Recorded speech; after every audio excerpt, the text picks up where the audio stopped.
मंत्रिपदाचा आणि खाते वाटपाचा तिढा सुटल्यानंतरही अद्याप पालकमंत्र्यांच्या नियुक्त्या केलेल्या नाहीत.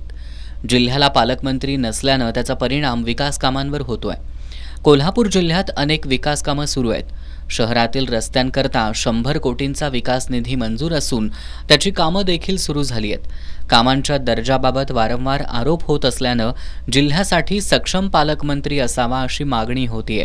दरम्यान पालकमंत्री म्हणून पूर्वीचे जिल्हेच कायम ठेवावेत असा आग्रह ज्येष्ठ मंत्र्यांनी धरला होता. तो मान्य झालाय. त्यामुळे काही ठिकाणी ज्येष्ठत्व तर काही ठिकाणी मागील काळातील पालकमंत्री पदाचा अनुभव याचा विचार केला जातोय. कोल्हापूरच्या पालकमंत्रीपदी नामदार हसन मुश्रीफ यांची निवड निश्चित मानली जाते. जिल्ह्याचा पालकमंत्री कुणाला करावं हा सरकारचा विषय असला तरी या नियुक्त्या लवकर व्हाव्यात अशी मागणी होतीये. पण युती सरकारमध्ये जे आलेले मेजॉरिटी प्रमाणे ज्या त्या जिल्ह्याला पालकमंत्री द्यायचा असतो, पण तो दुर्दैव आहे. 2-2.5 महिने होऊन सुद्धा इथं पालकमंत्री नेमता आला नाही. विकासाची कामं शहरातला विकास जिल्ह्यातला विकास व्हायला तयार नाही. जो तो आपल्या पालकमंत्र्याच्या स्पर्धेमध्ये आहे. आम्हाला त्याचा देणं घेणं नाही, पण तो लवकरात लवकर पालकमंत्री व्हावा. कोण करायचा आहे तो ते त्यांच्या मेजॉरिटीने बघून घ्यावं. मी स्वतःच सांगतो की असले प्रकार कधी घडलेले नाही.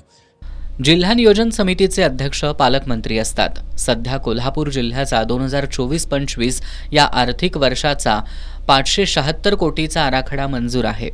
जिल्ह्यातील विकास कामांच्या नियोजनाकरता जिल्हा नियोजन समितीची बैठक 3 महिन्यातून एक वेळ पालकमंत्री घेत असतात. मात्र 6 जुलै 2024 रोजी जिल्हा नियोजन समितीची शेवटची बैठक झाली होती. सध्या पालकमंत्री नसल्यानं जिल्हा नियोजन समितीची गेली 5 महिने बैठकच झालेली नाही. त्यामुळे सर्वच विकास कामं ठप्प झाली आहेत. लाडक्या बहिणीचं भांडवल करून सत्तेवर आलेले हे युतीचं सरकार खरं तर यांच्यामध्ये निवडणुका झाल्यापासून स्पष्ट बहुमतामध्ये आलेलं सरकार असताना सुद्धा यांच्या 3 पक्षामध्ये असलेला वादविवाद, त्याच्यामध्ये सुरुवातीच्या काळामध्ये मंत्रिपदांच्यासाठी रस्सीखेच झाली. त्याच्यामध्ये काही काळ गेला आणि आता जवळजवळ 2.5 महिने झाले, परंतु आजही पालकमंत्री हे नेमले जात नाही आहेत. एकीकडे मुंडेसारख्या मंत्र्यावर खुणाचे लोकांना साथ दिली, खुण्यांना पाठीशी घातलं असा आरोप असताना महाराष्ट्रात मात्र सगळीकडेच कुठेही पालकमंत्री नेमलेले नाहीत.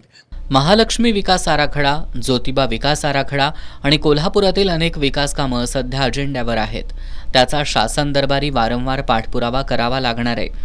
जिल्ह्याच्या नियोजनाच्या दृष्टीनं पालकमंत्र्यांची नेमणूक करणं गरजेचं असून महायुती सरकारनं कोल्हापूरसाठी पालकमंत्री लवकर द्यावा अशी मागणी होतीये.